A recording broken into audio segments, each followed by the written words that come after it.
Good afternoon. I'm Chris Jones, one of the on-air announcers here at WFAE. I'd like to thank you for joining us for EQUALibrium Live. It's a new conversation series that we're having about conversations related to issues involving race and equity. Support for EQUALibrium Live comes from Novant Health, Wells Fargo, and other listeners. Thank you for joining us. Today, in celebration of Father's Day and Juneteenth, we want to focus our conversation on Black fatherhood. We have three guests who will be joining us today. They're going to share what being a father means to them, what they have learned from their father figures and their fathers, and what legacy they hope to leave for future generations. Starting off, let's welcome Nick Wharton. Nick is the president and CEO of Charlotte Area Fund. He is also the vice chair of WFAE's board of directors. Thank you, Nick. Also, we have Curtis Hayes Jr. Curtis is a community activist and owner of world-class property maintenance. Thank you, Curtis. And last but certainly not least, we have Greg Jackson. Greg's the founder and executive director of Heal Charlotte, where he has helped train officers to communicate with the community in volatile situations and created an after-school camp for at-risk youth in his neighborhood of Orchid Trace condominiums. Thank you, Curtis.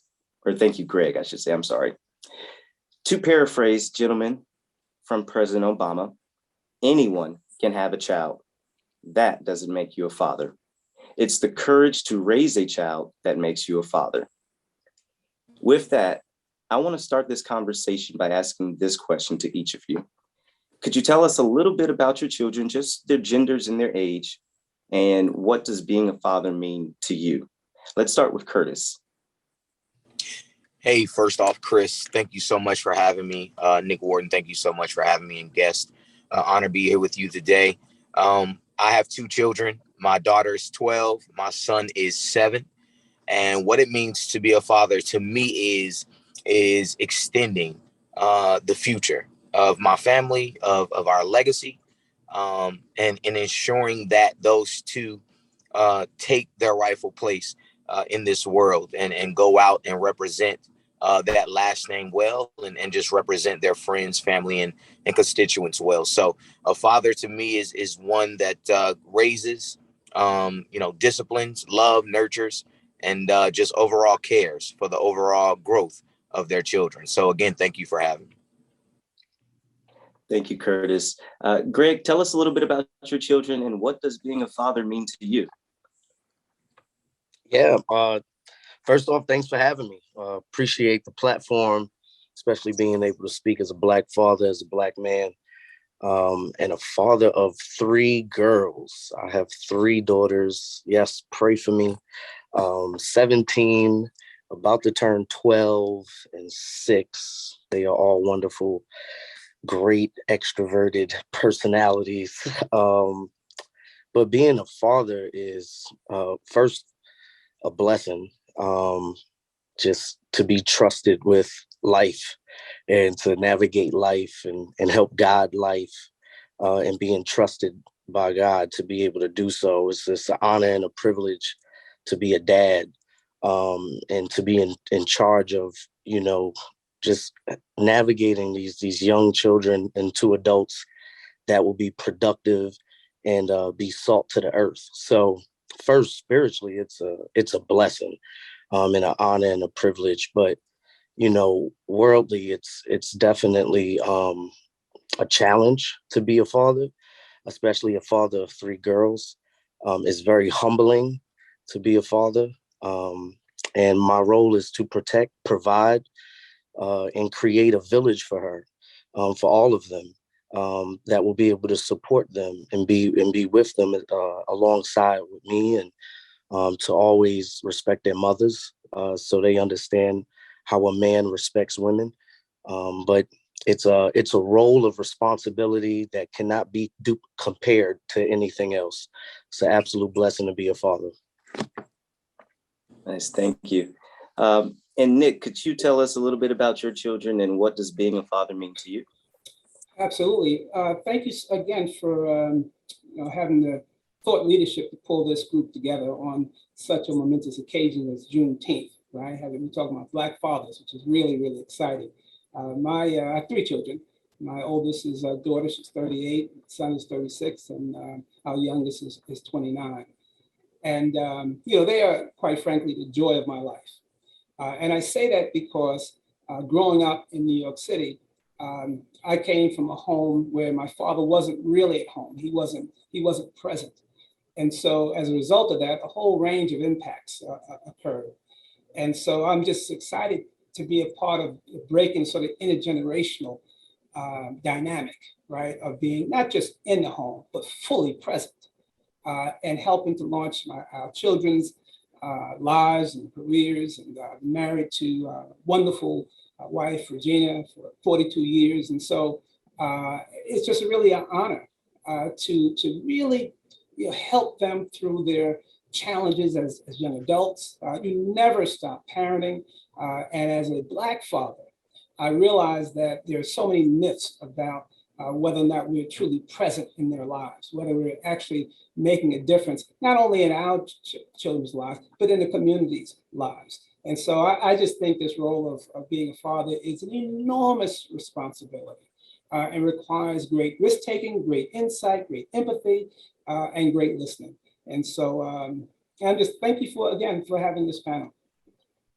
Thank you. Thank you all for joining us. Nick, I like how you said parenting never stops, right? So let's go to the beginning of parenthood. Could you tell us about the experience in having your first child, from that first moment you found out you're going to be a father? We'd like to know what those emotions were like. What were the thoughts running through your heads? Greg, what was that experience like for you? Man, my first child, Jayla, she's 17 now. Man, I was 21 and I was scared. I was excited. I was vulnerable. It was such of an experience, and I had so much determination and inspiration to make sure I didn't miss a day of her life, because I met my father at a later in my teens, when I was 14, 15, around those ages is when I met my dad. He's a great guy, great man, God rest his soul. But I missed a lot of years with him growing up in the boogie down Bronx. So, I was scared, man. And, but I was determined to be the best I could be, to be the best dad. Had no idea how I was going to do that, especially for a girl. But I knew that I had to make a way out of some way to do something. And wanted to take on that challenge of just changing the legacy of what fatherhood looks like in my family, making sure that I was just going to be the best that I could be. But it was terrifying. And, Jayla's mom, she had pneumonia while she was giving birth. It wasn't looking good. She got very sick. It was a very scary time. We almost lost her during that pregnancy. But it's a blessing, just an absolute blessing to go through that. And I'll never forget that first time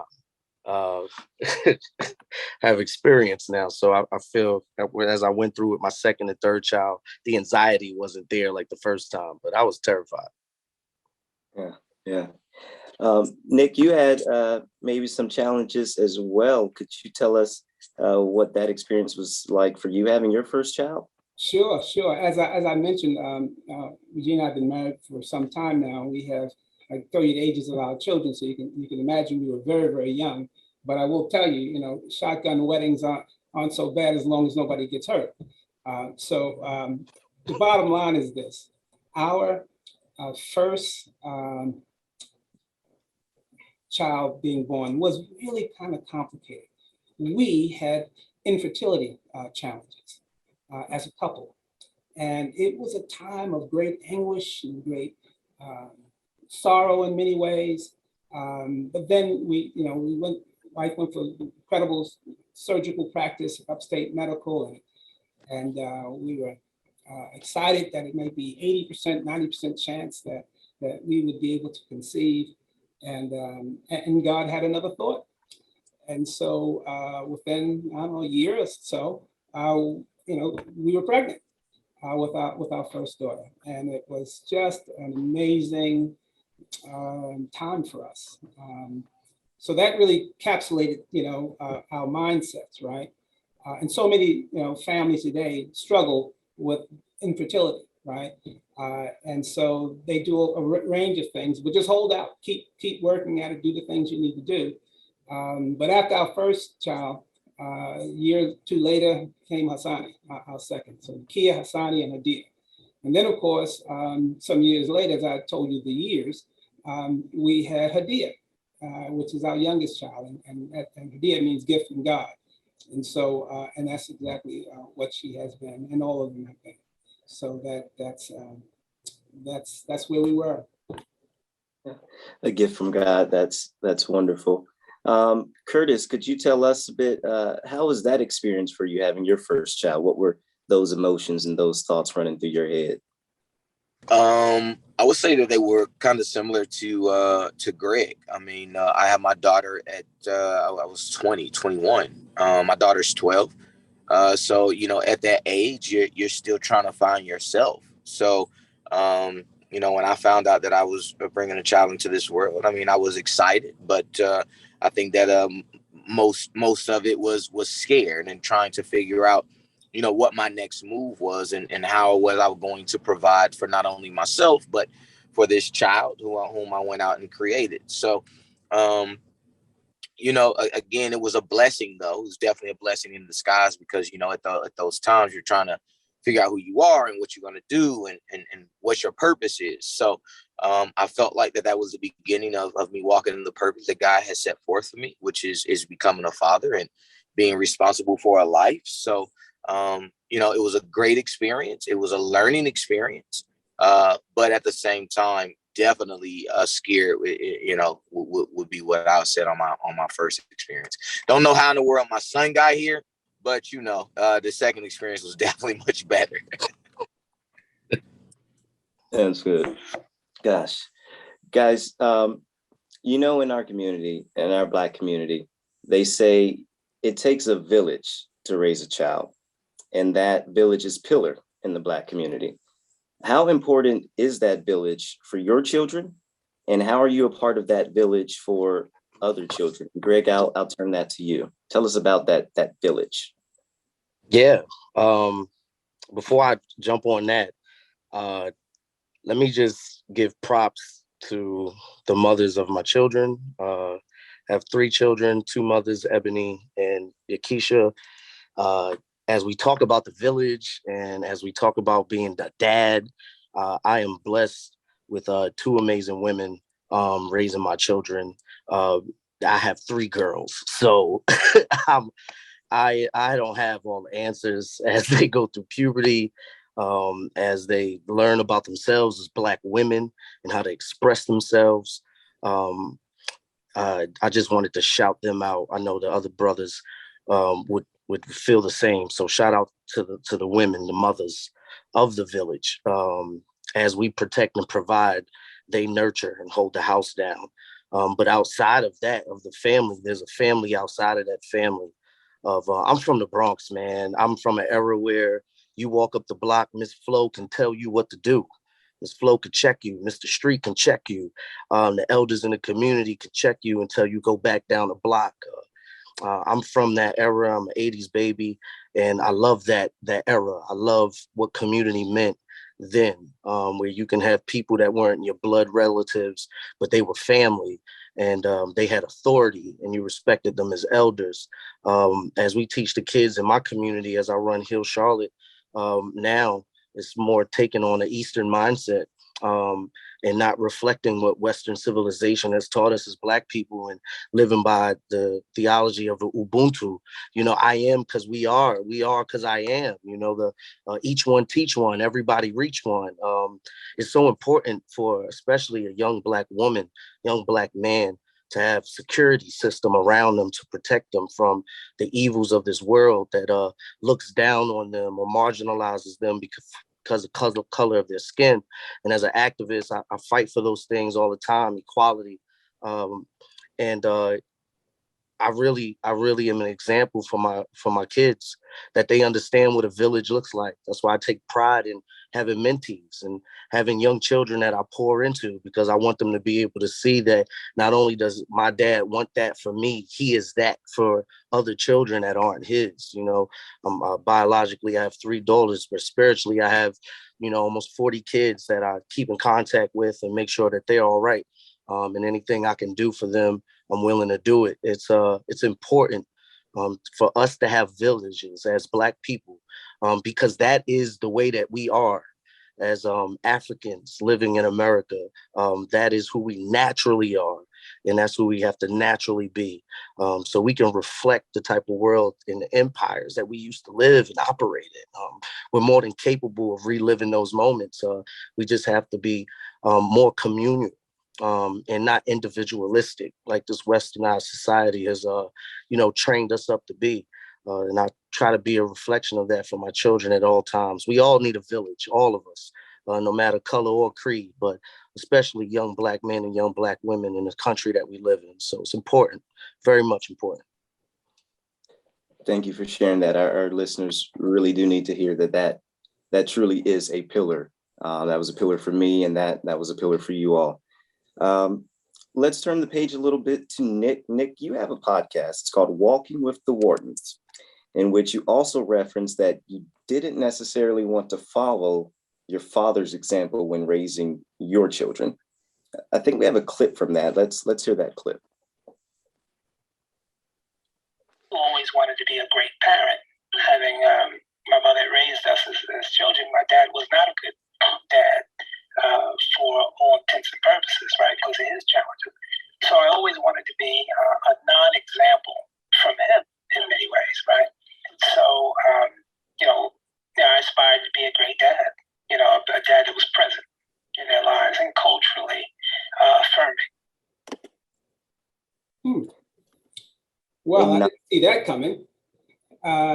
So let me just say, did you have a question for me? Yeah. No. So listening to that clip, you said your dad was a non-example, Yes. right? Yeah. Could you tell us what you meant by that? Sure. And what did you do differently for your children? Yeah. I'm glad to share that story. So just quickly, my mother grew up in Greensboro, North Carolina, and went to A&T, and all her brothers and sisters went to A&T. But she fled the South in the 50s and came to the concrete jungle of New York City, and ended up raising us 3 boys after my father.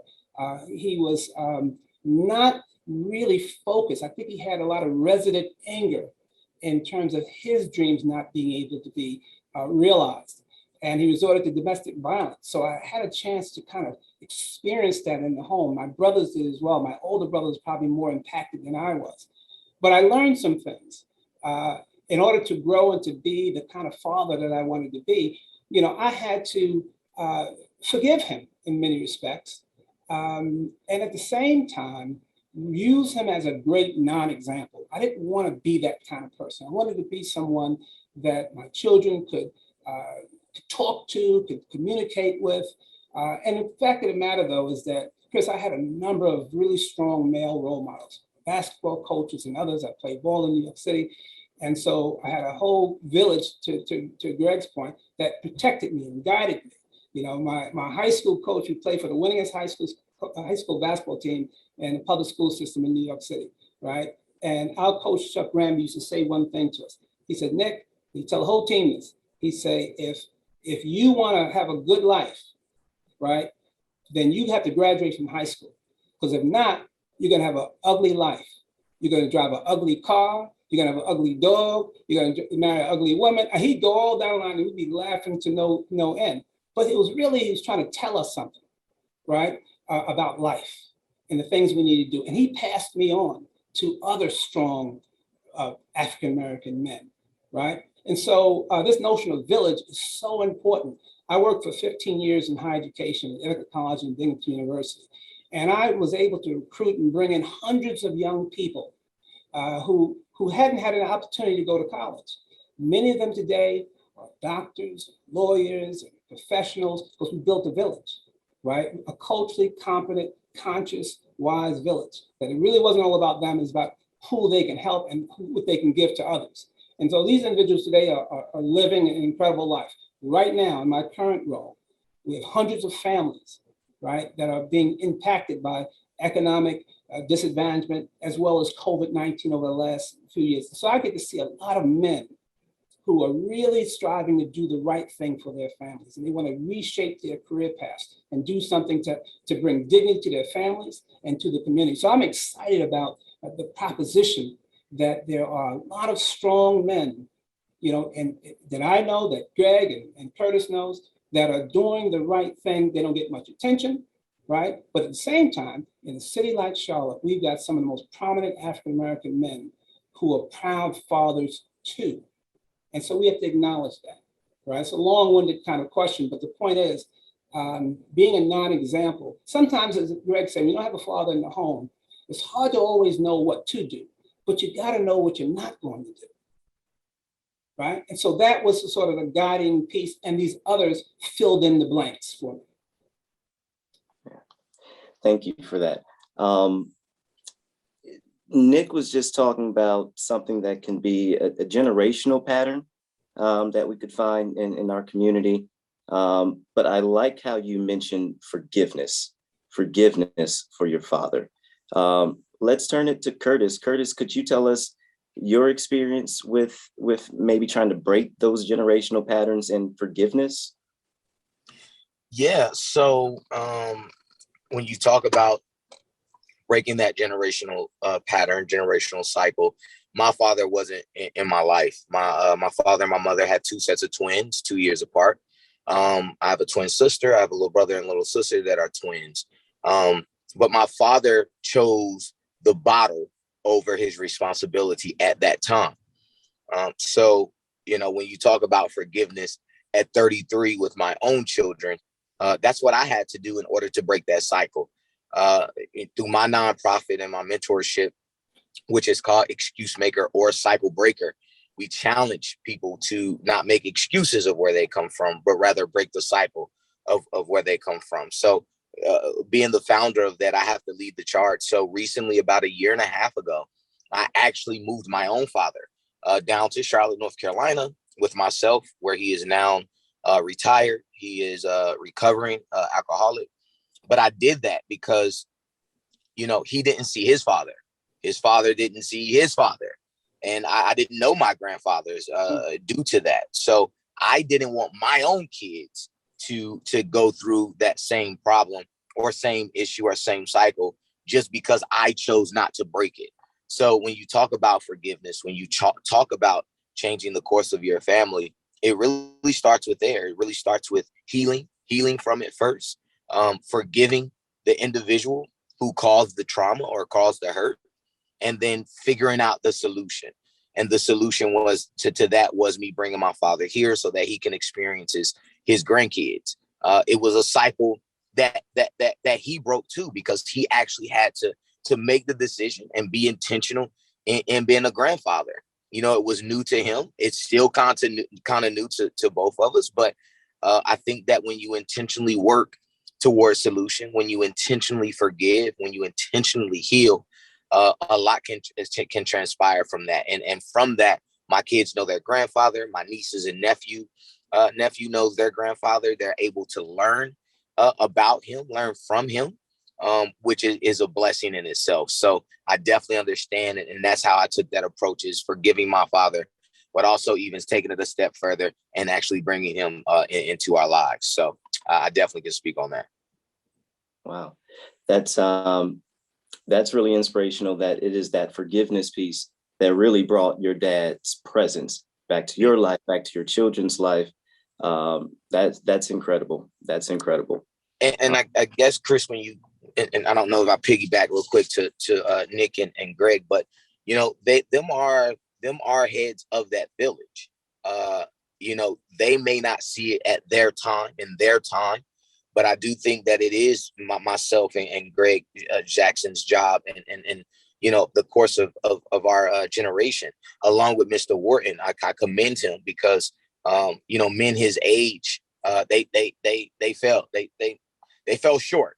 They failed us in a heavy capacity because now we're dealing with the the consequences of those choices. So I commend Mr. Nick on what he's doing at his age. But again, they are the heads of that village. So if we can forgive and mend and create intentional solutions to get those heads back in that village, then that's definitely what I want to do. Yeah. Thank you for that. Greg, let's turn to you. You have a little bit of a village yourself. You have 3 daughters, 6, 12, and 17. That makes you our Kobe Bryant here today. You are our girl dad. Could you tell us what's it like being, I see the smile on your face already, that girl dad smile. Tell us what's it like being a girl dad, and how have you navigated raising your daughters? Yeah, Mamba mentality, RIP to Kobe. It's a humbling experience being a girl dad.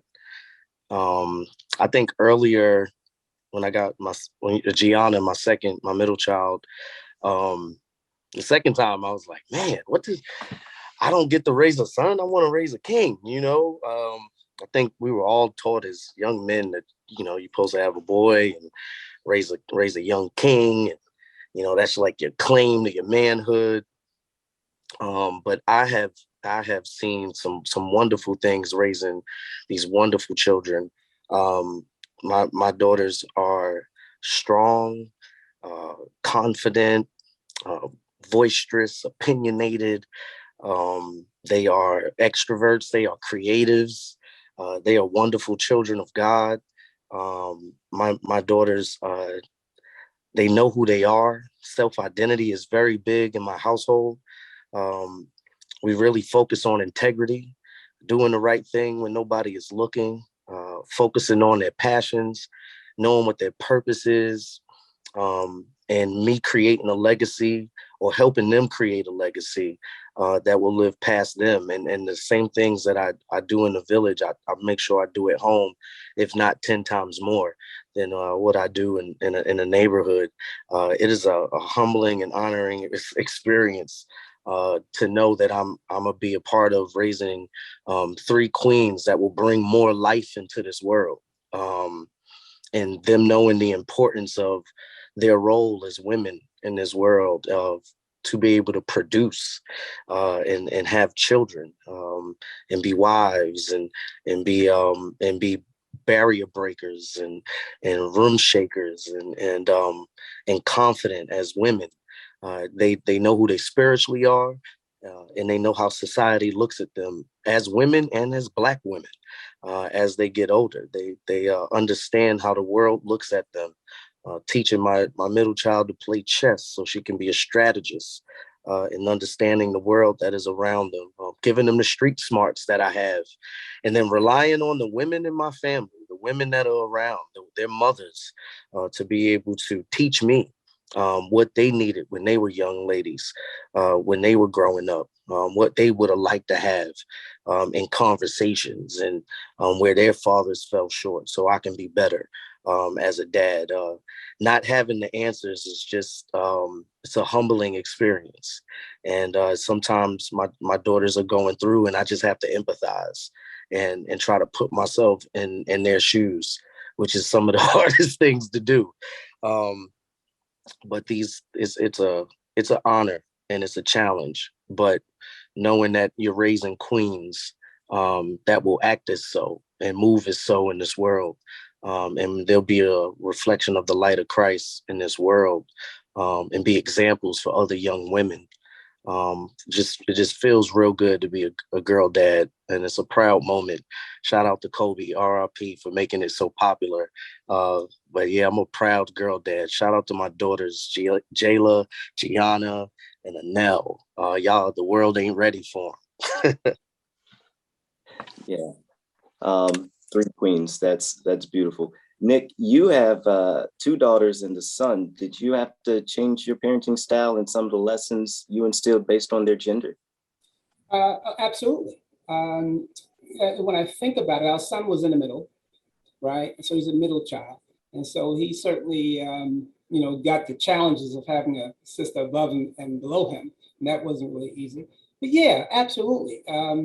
again, thinking about not wanting to be like my dad. My dad came from a generation where men did not express their feelings, right? And a part of it is that they dealt with such pain and anguish and delayed dreams of what they wanted to do and frustrations about a system that wore them down on a regular basis, right? They were confined to jobs that, didn't really speak to their aspirations or dreams, really, right? So I wanted to be a lot more communicative, really, in a sense. And my kids will probably say he talks too much, but the fact of the matter, though, is I wanted to really be more engaged, more empathetic, and more listening. But at the same time, I wanted to introduce, a sort of cultural awareness. Our kids were exposed very early to really deep understanding of African-American history. We celebrated Kwanzaa for a number of years. We lived in upstate New York, and they were exposed to so many scholars and interesting kinds of people.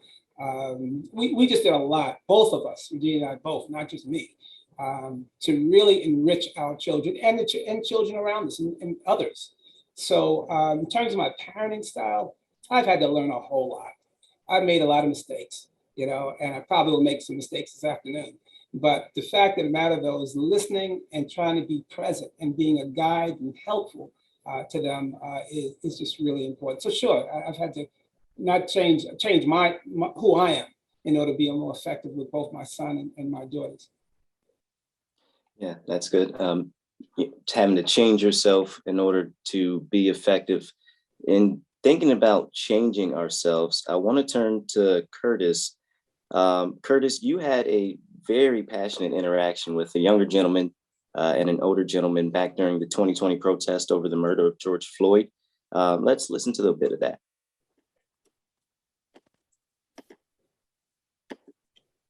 But he also got so what I need to do right now at 16 is come up with a better way. Because how we doing it, it ain't working. He angry at 46. So you understand me? Putting yourself in harm's way is not the way. No, it's not. You and the other your counterparts the same age and that has that same power. Y'all come up with a better way. So in that clip, you were urging the need for a better way. And you decided to lead that charge in trying to find that better way by throwing your hat in and taking a swing at a campaign for city council, right? So could you tell us, as a father, the importance to set that example and how Black fathers can inspire others to find that better way? Oh man, the moment was great. I think that it was a blessing for us to have that moment on I-277 that resonated in so many hearts. That young man actually graduated from Julius Chambers, which is awesome. When you talk about how that inspired me to run for office, it is basically because we do so much on a grassroots level. I'm a philanthropist. I give out scholarships. I give out my time, my words. We do all of that, but I felt like will it go down in vain if we don't have a seat at the table? And when I say a seat at the table, we have a lot of educated African Americans that sit at the table, but we don't have a lot that has actually been through through the fire, through the storm. So growing up over in East Charlotte, going through certain things and seeing my friends and my mom and family experience a lot of what our political leaders make choices on when it comes to our life, from education to funds that go into infrastructure, affordable housing, food deserts, things like that. So I ran for city council. I came in second place out of 5, which is phenomenal. It shows the support of the community. But as a father, that moment that my son stuck my sign in a gas station, was monumental for me. Because again, certain as Black people, we feel that though we reach certain peaks. One thing I heard at one of the graduation ceremonies is one of the young, the valedictorian told her class, she said, don't let high school be your peak. So, for me to show my kids that I ran for office, I'm running again in 2023, was just everything, because, they see that their peak just don't stop with getting a high school diploma or, getting a job, as a beginner or whatever the case may be. So, my son, even at 7, he understands, what I was doing. My daughter at 12, she definitely understands, my purpose and what I'm doing. So it's a great feeling to be able to be an example of being a leader, of being a staple in the community. Win, lose, or draw, it wasn't a loss. It was only lessons in my first political race. So, my daughter knows that I didn't have the opportunity to go to college. It wasn't in my cards. I actually went straight into the workforce and ended up building my table through, my businesses and things like that. But, just to be able to show them that, if that isn't in your cards, if something was to happen, hopefully I push college on my kids, especially my daughter. So I'm praying that she will take that route, as this route was a lot harder. But just to let them know, to be an inspiration to my community, to my generation, to my peers, to let them know, you there's no peak unless you create a peak for you. You can always, as long as you reach for the stars and be intentional in doing that, then, you can go for it. So it was a good feeling for my family, my kids, to see, for them to see me run in the race. It was truly a blessing, but definitely an inspiration for not only them, but for myself as well, for sure. Yeah, that's always striving to do better, always striving to be better, always striving to climb higher. Yeah. As we kind of turn to lessons we have to teach our children, particular to being Black and being Black youth in America, everyone is familiar with, or I should say most Black people are familiar with, the talk, right? It's the talk. Nick, I want to start with you first. Could you tell everyone, one, what we mean by the talk, and also what that talk sounds like in your house? Well, so oftentimes we've characterized the talk to be a conversation that parents, women or men, usually men, have with their sons about interactions with police, right? Traffic stops and so forth and so on. But for me, as I mentioned before, we've had multiple talks. That's just one talk, basically, right? It's really, how do you navigate being in an environment, a country, quite frankly, that espouses that opportunity is equal, and that everyone has a fair chance, when in fact, everything around you, if you happen to live in urban communities, is a total stark contrast in terms of opportunity. You actually, quite frankly, locked out of many opportunities, right? And you understand that there's systems of racism that are always at play, right? And to the degree that you even start to think differently about who you are and your potential, because you don't have access to the kind of education that Greg speaks to, that speaks to our history and speaks to who we are, our leaders, what we've done, accomplishments we've made. And so we have multiple conversations. That's just one conversation, quite frankly. And so that's really, how we kind of frame it up. We talk about everything in our family, right? And you have to have an opinion, right, about what's going on around you. How are you showing up? How are you committed to excellence? Are you committed to doing the best that you can, right? And I know we're talking a lot about individual sort of efforts. And I know that Curtis mentioned earlier about, he gave me a wonderful compliment as a father being present. But in actuality, there are a lot of fathers that have been present of my generation. We have to have more conversation about the intractable system of racism that has closed opportunities down for individuals in my generation and older, right? So I don't think there was an intentional letting down, as you said, failing the community. I do think that we've got to kind of forgive them too, if we're into forgiveness, in order to make our so-called village whole, right? That becomes really, really important. Yeah. And Curtis, I know we're going to lose you here in just a few minutes, but I do want to get your opinion on this last question. What does the talk look like in your household? Yeah, sorry, I got to go a little early as I referee for the state. So we're having basketball clinics today at UNC Charlotte. So my apologies for having to leave early. But when you talk about the talk, you know, the talk has been going on for years.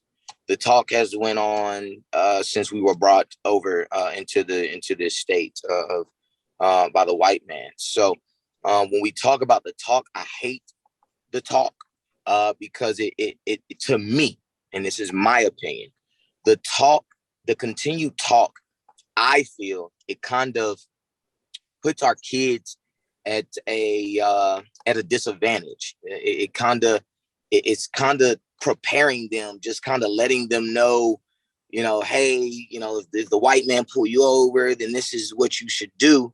And my talk is if the white man pull you over, make sure you're educated on law. Make sure you're educated on politics. Make sure you're educated on what they can and cannot do. And that's just in general, with the talk in general. The talk is based off of color. You're black, they're white.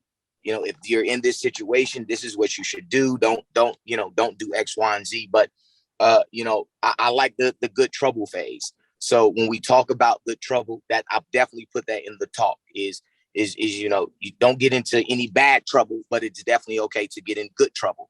Make sure you always stand up for you. Make sure you stand up for your color. Make sure you stand up for your brother or sister next to you, your family, your community, and never waver in that. So when we talk about the talk, I don't like the talk. And you know, even in the village, when I talk to kids that are not mine and I'm speaking to them, I let them know the same thing. So my talk is a little bit different than I guess the signature talk that we have as Black and brown people.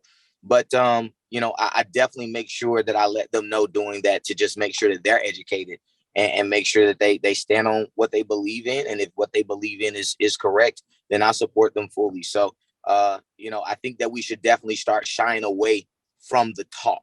Let's reevaluate the talk. Let's revise the talk and then and choose a different name for the talk. So, but I definitely think that making them aware of what is going on, of how the system is set up and how the world is set up against, you know, Black people. But again, I never just have the talk. I definitely revise the talk when it comes to me and mine, for sure. And I wanted to piggyback off of Mr. Wharton said, I don't want to sit and say that your generation intentionally did X, Y, and Z. But what I will say is that I don't believe that they intentionally stepped up to make certain changes when it comes to the dynamics of the Black community. Because, and again, I'm a true believer, and I believe that we all experience certain things, sacrifices that needs to be made. But I, as a 33-year-old Black man, and from what I've seen and still see today, I believe that I could talk about my father's generation, that they're in a comfortable place. They always, I feel like that they never really took the chance to branch out and to pull a young Black man off the street, or to pull a young Black man or Black woman from an addiction, but they rather soak in their own mistakes that they made. So my apologies if I said that, but I don't believe that they intentionally were intentional about making a change or changing the course of their lineage from the mistakes that they made as parents or men. So yeah, I understand your point. Thank you. Yes, sir. Well, Curtis, thank you for your time and joining us today. I see you are wearing your basketball uniform. I'd like to wish you happy Father's Day, and go out and make some good calls today, okay? Thank you so much, guys. And again, it was an honor, and I definitely look forward to linking and talking with you guys soon. Make some good calls. That's great. Thank you. I got it. Bye-bye. Sure. Awesome. Greg, let's turn it back to you. Again, you are our girl dad. That conversation may look a little different for you as well. Could you tell us what the talk looks like in your house? Yeah, I remember when we first started talking about this talk, I didn't know which one we were talking about. You know, there's so many, so many talks that happen inside of the household. But for my daughters and for me and mine, um, we definitely have that conversation, and it's ongoing. It's an ongoing conversation. It really, the talk starts with books. Um, you know, it starts with them having education and reading about our history. Um, you know, books like this one right here, They Had a Dream. You know, books like Black Tax, Learning About America, books like Kabuka, books like Learning About Ethiopia, books like Asafo, okay, by Dr. Amos. Look, it's about these books. It's about them getting this information. It's about knowing how the world does view them. So they are prepared and they are ready. I'm a dad, and I believe on armoring my children with the knowledge that they need to be able to navigate in this world. I don't shy away from this conversation because it is a reality, um, and especially raising young women in this world. Um, it is important that they are equipped to be able to protect themselves, not just physically but mentally and spiritually. So we have plenty conversations, but definitely the conversation on not only how Black people are treated, but how Black women are looked at and where they rank at the totem pole of America. Because my daughters need to know what barriers they're going to break down. They need to know what furniture they're going to move around in this system. So they need to know how this system looks at them. And then they also know how I look at them and how God looks at them, that they are fearfully and wonderfully made, and that they'll be able to break down any barrier that I'm about to tell them about. And then I also, I give them history on when we were rich, when we were world dominators. So they also know how far we have gone as Black people. When they when my daughters learn about Ethiopian empires and Guyanese empires, and you know, Queen Nefertiti, like Black women who were emperors that were running their nations. You know, they need to know about that. You know, they need to know that Black women were rulers of worlds of this world. Like Black women are powerful. They need to know these things, and then they also need to know how this westernized system looks at them. But so they know their possibilities and they know where the world holds them to.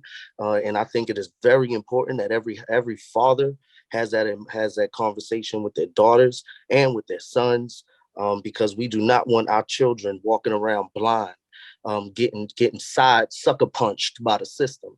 We want to make sure that they have everything that they need to be able to fight back and to be able to conquer, and then to be able to inspire another generation to knock down some more generational walls and barriers that have been put up.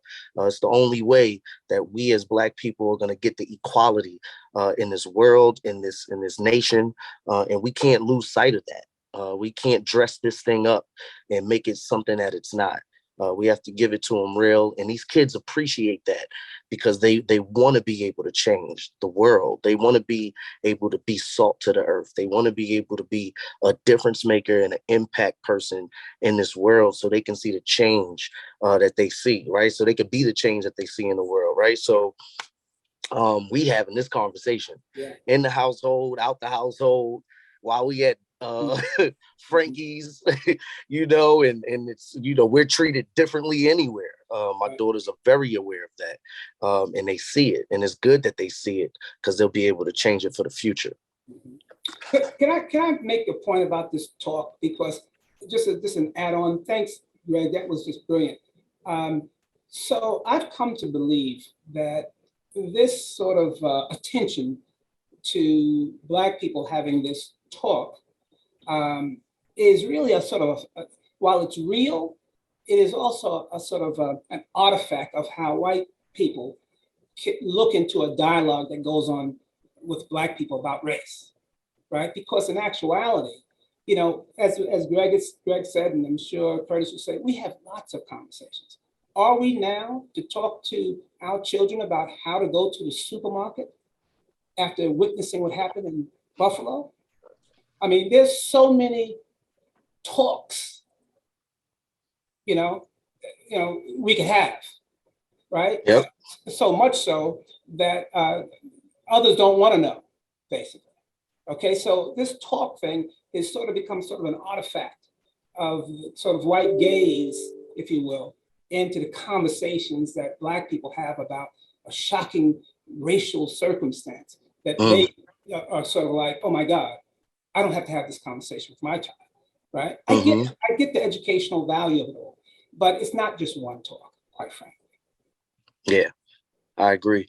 And look, they're taking critical race theory out of schools. We can't have them take it out the household. Like we got to recognize our ancestors, the ones that fought for us to have the rights that we have today. My mom's my mom's an activist. My grandmother's an activist. My grandfather is the first social entrepreneur I've ever seen in my life.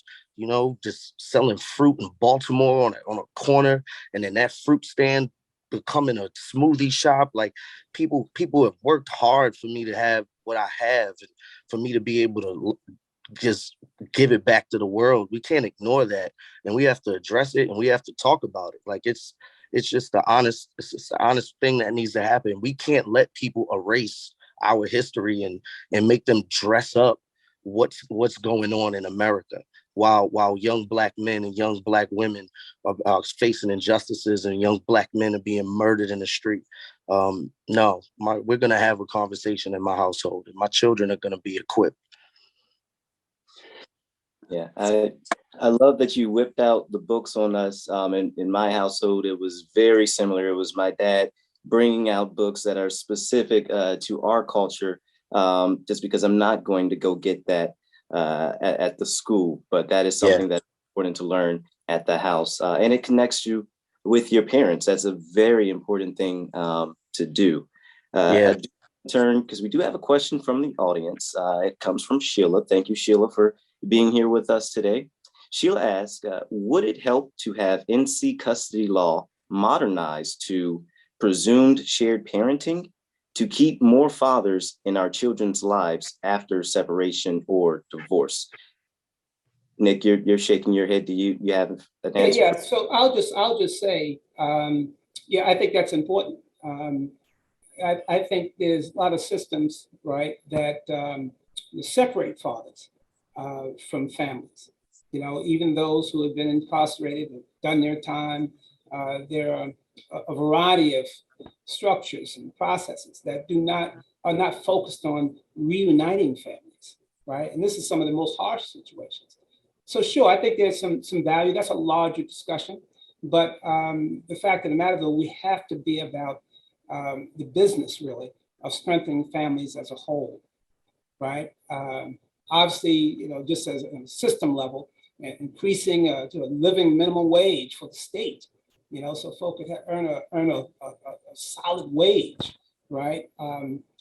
Providing opportunities for folks to work, to re-educate themselves, to earn a living in a city, in a state, in a country that is incredibly becoming out of reach for most families, right? Extending healthcare.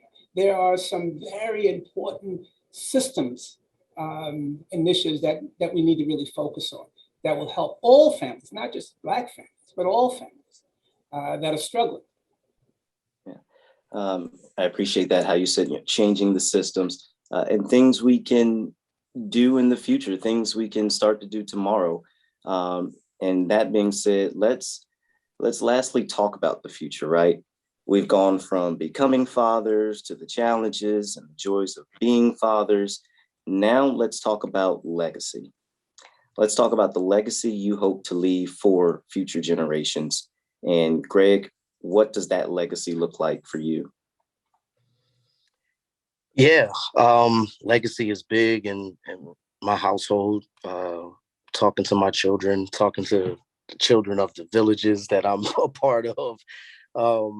Legacy is one of my core values. What are they going to say about you when you're gone? What are they going to say about you when you're gone? And that is something that I did not think about for most of my young adult life. So living in the now, but showing my daughters the importance of, first of all, having a legacy to attach to. So often in our communities, these children don't have a legacy to attach to. We have so many kids that are, graduates, college graduates of the household, but they were the first, right? They're creating legacy. They're creating legacy. So legacy has like these 3-part ways to it, and the first part is creating a legacy for my child to be able to attach to and say, I want to be a part of that. My dad did, just like I speak of my grandfather. His social entrepreneurship is what I attach to of what I seen when I was younger, right? Being a people pleaser and being a conversationalist, but still adding business to it. That is a legacy I am attached to. My grandmother as an activist is a legacy that I attach to. And that legacy sprouted my mother, and she is a part of a legacy I attach to. I aspire to have the characteristics and qualities of my mom, right?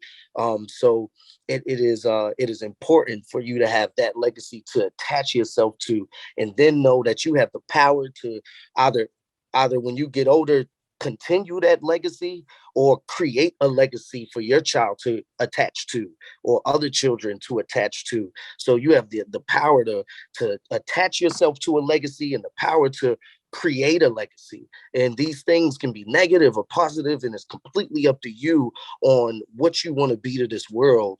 But the important question is, and how we're gonna live in my household is, we ain't living for now. We're not living for now. We're living for the, not the next generation, but the generation after that. I want my children's children to have opportunity and resources, and they should be able to rely on my last name, what I did, to have some social cachet to attach themselves to. A lot of my white brothers and sisters that we do this work with, they understand that type of legacy. The officers that I train in CMPD, the new recruits that come in, I take them to the International Civil Rights Museum so they can understand the legacy of the department that they're about to attach themselves to, and that they have the opportunity to change that legacy, right? So it's so important in my household what legacy is, and how we look at legacy, and that we value legacy, and that we create legacies for the next generation and the generation after that. And we need to get back to that as a Black society, being able to create these legacies and think far, far beyond us as individuals, and think about the village. So I love legacy. I love thinking about, having a legacy. I'm a Christian, so I'm attached to one of the greatest legacies, like the greatest legacy ever, right? I'm attached to that, and I take pride in it, knowing that I am I'm a co-heir, right? And that's how I want my daughters to be able to look at what I've created for them, is that they are co-heirs to a throne. Legacy is very, very important. I don't want to ramble on it, but it's so important to me, and it's so important to my children and to my family. And I'm proud to say that we have a great legacy, and we're creating great legacies. Thank you for that. And Nick, we just have a couple of minutes left here, but what does legacy look like for you? Yeah, so I'll just say thank you, Greg. That was really, really profound. All of what you said, and it's just so compelling. And I'll think about it after this session. What I'll say about legacy is that, number one, you got to be gone in order for it to be appreciated. That's really number one, right? Because we're not in charge of our legacy fundamentally, because you got to be gone, right? So when I think about leaders, whether it's Obama, whether it's individuals that are prominent that we talk about, we read about. They're not in charge necessarily of their legacy. It's time and situations that impact. And then one can see whether or not that was an effective approach, right, to deal with the future or not, right? So you lay down the groundwork as Greg described, and you hope and pray, right, that your children will grow up to be good people, I mean, you know, my children are all professionals, really.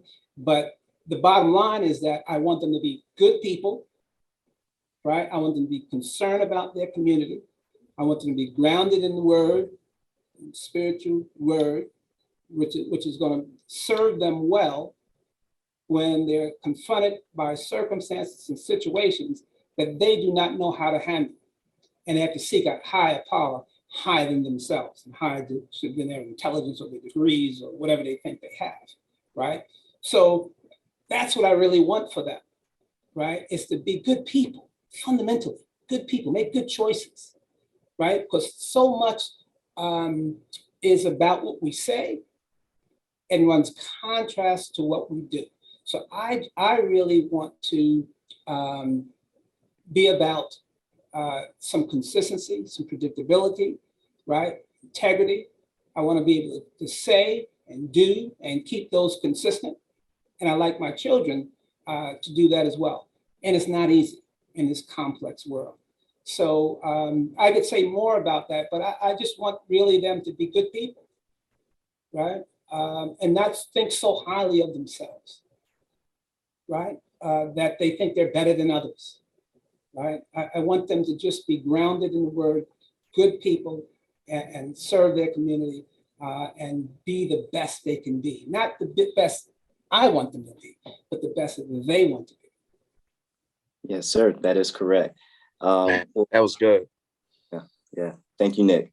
Well, there you have it. Legacy isn't something you leave for people. It's something you leave in people. And those are the values that you all are instilling in your children. And that's excellent. This has been a great conversation, gentlemen. I appreciate your insights and your perspectives on fatherhood. I'd like to wish you both a wonderful Father's Day and Chris, Juneteenth. Yes, sir. I just want to shout out my mom for raising a young Black man, because they said a Black woman couldn't raise a Black man, and I'm a Black father, and it's happening.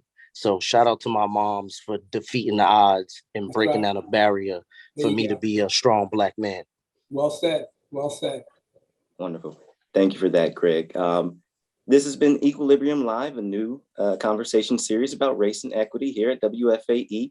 I would like to thank our guests for joining us today for this important conversation, Nick Wharton, Greg Jackson, and Curtis Hayes Jr. I'm Chris Jones. I would also like to thank our amazing listeners and our sponsors, Novant Health and Wells Fargo.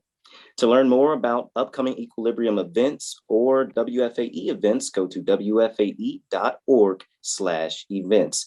Thank you, and all have a wonderful weekend, Juneteenth and Father's Day.